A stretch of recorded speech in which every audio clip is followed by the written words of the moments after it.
Bonjour, je m'appelle Sarah Lancrenon, je suis avocate au barreau de New York, associée au cabinet en droit de l'immigration NNU Immigration, ici à Londres.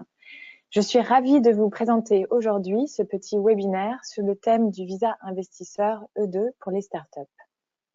Comme vous le savez, les temps sont durs en matière d'immigration vers les États-Unis, mais pour ce type de visa, si vous préparez minutieusement votre demande, vous mettez toutes les chances de votre côté. Dans un premier temps, je vais vous parler de la réglementation applicable en matière du visa investisseur E2. Et dans un second temps, je vais aborder plus en détail certains aspects de ce visa et ce sera articulé autour de questions qui nous sont fréquemment posées ici à notre cabinet. Le visa investisseur E2, c'est un visa de séjour temporaire, non-immigrant, qui permet aux ressortissants de pays ayant signé un traité de commerce avec les États-Unis de se rendre aux États-Unis pour développer et diriger une entreprise. De nombreux pays ont signé un tel traité, la France en fait partie. Il est très important de retenir qu'il faut avoir investi ou être en phase d'investir un capital substantiel. Les exigences du visa E2 sont les suivantes. L'entreprise doit posséder la nationalité d'un pays ayant signé un traité de commerce avec les États-Unis. Alors, comment l'entreprise obtient la nationalité d'un pays ayant signé un traité de commerce? Tout simplement via le ressortissant d'un pays ayant signé un tel traité. Ce ressortissant, s'il détient 50% au moins des parts de l'entreprise, va ainsi transférer sa nationalité à l'entreprise. Il faut investir dans une entreprise américaine, il faut faire un investissement réel, il ne doit pas être spéculatif et il faut investir des fonds propres, c'est très important. L'entreprise doit être une entreprise commerciale existante et opérationnelle, c'est-à-dire qu'elle doit être en place, elle doit être sur le point de commencer son activité ou elle peut même avoir déjà commencé. L'investissement doit être substantiel, je vais revenir sur ce point tout à l'heure. L'entreprise ne doit pas être marginale, c'est-à-dire que l'entreprise ne doit pas être là seulement pour subvenir aux besoins de l'investisseur et de sa famille. Il faut aussi qu'elle ait un impact sur l'économie locale et qu'elle crée de l'emploi localement. Le demandeur de visa doit occuper une fonction de direction ou disposer de compétences essentielles aux opérations de la société aux États-Unis, que ce soit l'investisseur ou un employé qui est envoyé aux États-Unis. Le demandeur de visa, l'investisseur ou l'employé, a l'intention de quitter les États-Unis quand son statut E2 prend fin. C'est aussi important à retenir car ce visa ne permet pas d'obtenir la carte verte au final, c'est un visa temporaire. Il n'y a pas de montant minimum d'investissement, mais il faut prouver que le montant est suffisant pour diriger le type d'entreprise choisie. C'est intéressant de savoir qu'il n'y a pas de montant minimum, mais c'est aussi embêtant car on ne sait pas exactement en quoi consiste un investissement suffisant. Et au final, c'est l'officier à l'ambassade qui va déterminer si votre investissement est suffisant. Le visa peut être renouvelé indéfiniment. Il est généralement accordé pour une période de 2 à 5 ans. Le processus de candidature est entièrement traité par l'ambassade américaine. Lorsque nous recevons des appels, la première question qu'on nous pose, c'est combien dois-je investir? À combien doit s'élever mon capital? Nous répondons qu'il n'y a pas de montant minimum, mais qu'il faut avoir suffisamment investi pour que l'entreprise puisse fonctionner. L'officier à l'ambassade peut voir que vous avez investi autant que nécessaire pour que l'entreprise puisse décoller. Alors, suffisant, c'est un terme subjectif, aussi relatif. Vous n'allez pas investir la même chose si vous investissez dans un restaurant ou si vous choisissez plutôt une entreprise de conseil. Dans le cas du restaurant, votre investissement, dans le cas du restaurant, votre investissement sera beaucoup plus important. Vous allez investir dans un local, dans des travaux peut-être.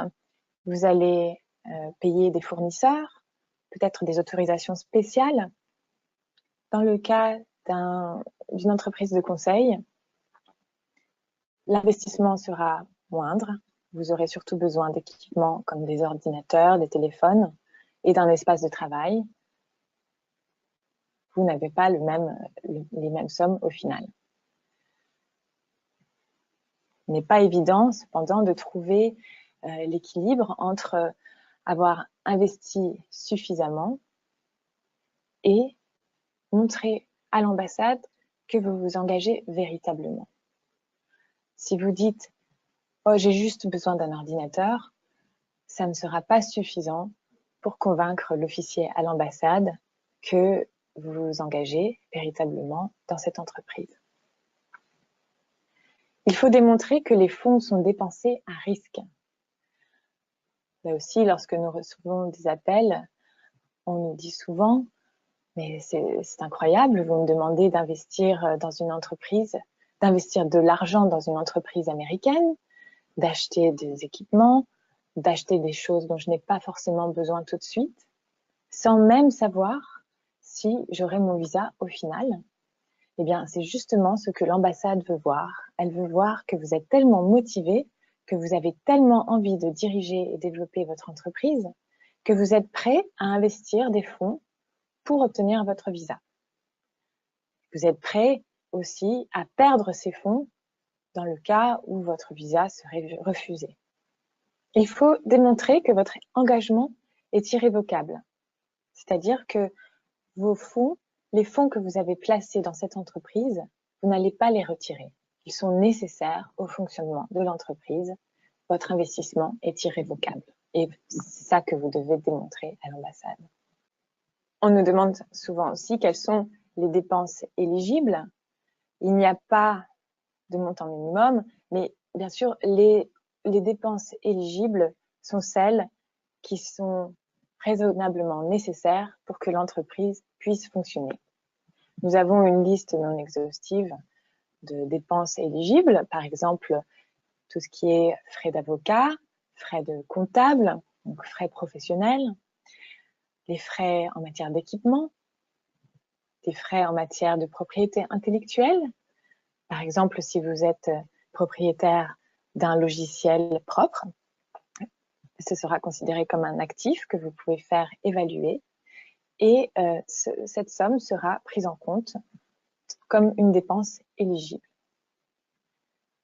Les frais de commercialisation, tout ce qui est marketing, que vous avez peut-être déjà commencé à opérer depuis votre pays d'origine, vous pourrez joindre ces factures et ce sera considéré comme un investissement éligible, comme une dépense éligible.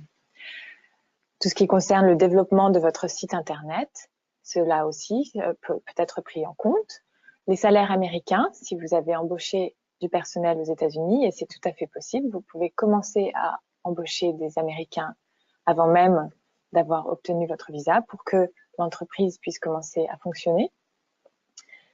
Les paiements de fournisseurs sont aussi des frais qui peuvent être joints à la liste des sommes qui sont considérées comme l'investissement final.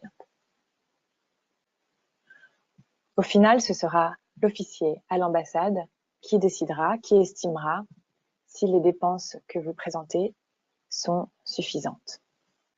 Une autre question que l'on nous pose souvent, c'est « Dois-je avoir établi l'entreprise avant d'avoir obtenu mon visa ?»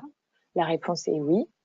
Il faut avoir enregistré votre entreprise aux États-Unis avant de faire la demande de visa. Il faut aussi que l'entreprise soit en place, que son infrastructure soit en place, les éléments juridiques sont en place pour que l'entreprise puisse fonctionner. Ça, c'est très important. Il faudra fournir les documents d'enregistrement de la société, le numéro fédéral d'identification de l'employeur, FIAN, la preuve d'ouverture d'un compte bancaire commercial, la preuve d'obtention de locaux pour l'entreprise. Une autre question qui nous est fréquemment posée, c'est « Ai-je besoin d'un business plan ?» Nous répondons oui, c'est même un élément essentiel de la demande de visa. Nous ne le préparons pas pour vous, mais par contre, nous pouvons vous fournir un modèle à suivre afin que vous puissiez vous concentrer sur le contenu, car c'est le contenu qui est le plus important. Ce sera à vous de déterminer quelle est votre stratégie opérationnelle, votre stratégie en matière de ressources humaines, quel type d'équipe vous souhaitez mettre en place, votre stratégie en matière de marketing, comment est-ce que vous voyez l'entreprise s'accroître. Un autre élément important du business plan, ce sont les projections financières. Vous devrez travailler avec votre comptable pour déterminer quelles seront ces projections sur une période de 5 ans et être capable d'expliquer ces projections, que ce soit il faut que ce soit des données vérifiables et réalistes. Il est très important d'indiquer clairement dans le business plan comment vous allez créer des emplois au cours des 5 prochaines années. C'est un élément essentiel. Il faut que vous puissiez proposer des chiffres réalistes. Là encore, il faut que ce soit clair. Vous devez mentionner quel type d'emploi ce sera. Est-ce que ce sera des emplois à temps plein, des emplois à temps partiel, pour quel projet, quel type de poste vous envisagez. Et donc sur 5 ans, donc chaque année, il faut que vous puissiez montrer un besoin d'accroître le nombre d'employés, car justement l'ambassade veut voir que vous allez créer de l'emploi année après année, que vous allez vous accroître. La forme du business plan n'est pas aussi importante que son contenu. C'est pourquoi nous vous proposons un modèle. Une fois que vous avez rédigé votre business plan, nous le révisons et nous vérifions que vous avez bien mis toutes les informations essentielles. Et notez bien que le business plan n'a pas besoin d'être très long. Il doit vraiment contenir des informations essentielles concernant les perspectives de l'entreprise. Quels sont les documents nécessaires à la demande de visa? Il faut joindre des formulaires gouvernementaux, le formulaire DS 160 et le formulaire DS 156, qui sont tous deux très importants et qui vont contenir les informations essentielles sur l'entreprise et les projections financières et en matière d'emploi. Une lettre officielle détaillée démontrant votre éligibilité. Cette lettre, ce sont les avocats qui peuvent la préparer et qui vont démontrer votre éligibilité et en quoi votre visa doit être accordé. Tous les documents justificatifs de vos dépenses, tout ce qui est facture, reçu, extrait de compte bancaire pour montrer que vous avez effectivement dépensé, que vous avez effectivement investi dans l'entreprise. La candidature est ensuite soumise par voie électronique auprès de l'ambassade des États-Unis. La plupart des ambassades aujourd'hui acceptent les demandes de visa par Internet. Quels sont les délais? Les délais varient selon l'ambassade choisie. Généralement, nous choisissons l'ambassade la plus proche de votre localité. Ici, à Londres, c'est un processus d'environ 3 mois. Il y a une phase de préparation, une phase de soumission de la candidature, une phase d'analyse de la candidature par l'ambassade. Et à partir de la date de soumission, l'analyse de la candidature dure environ 10 semaines. Il y a ensuite une phase d'entretien. Il faut compter environ 4 semaines supplémentaires jusqu'à la date de votre entretien à l'ambassade. Ce sera un entretien en anglais. Nous proposons une préparation en anglais pour les francophones qui souhaitent faire cette demande de visa. Il y a ensuite une phase de délivrance du passeport. Il faut compter environ 1 semaine suite à un entretien réussi pour obtenir votre passeport. Puis-je voyager pendant que ma candidature est en cours? Ça, c'est une question que l'on reçoit aussi fréquemment. Nous répondons que oui, c'est possible, mais attention, il ne faut pas encore exploiter votre entreprise. Il ne faut pas exploiter l'entreprise tant que vous n'avez pas obtenu votre visa. Donc, vous pouvez bien entendu vous rendre aux États-Unis pour assister à des rendez-vous avec des fournisseurs, avec des clients, pour gérer tout ce qui est opération pré-opérationnelle. Et voilà, le plus important, c'est de ne pas gérer ou exploiter l'entreprise tant que vous n'avez pas obtenu votre visa. Ce webinaire touche à sa fin. J'espère que vous avez trouvé ces informations utiles. Merci de votre attention. À bientôt. Au revoir.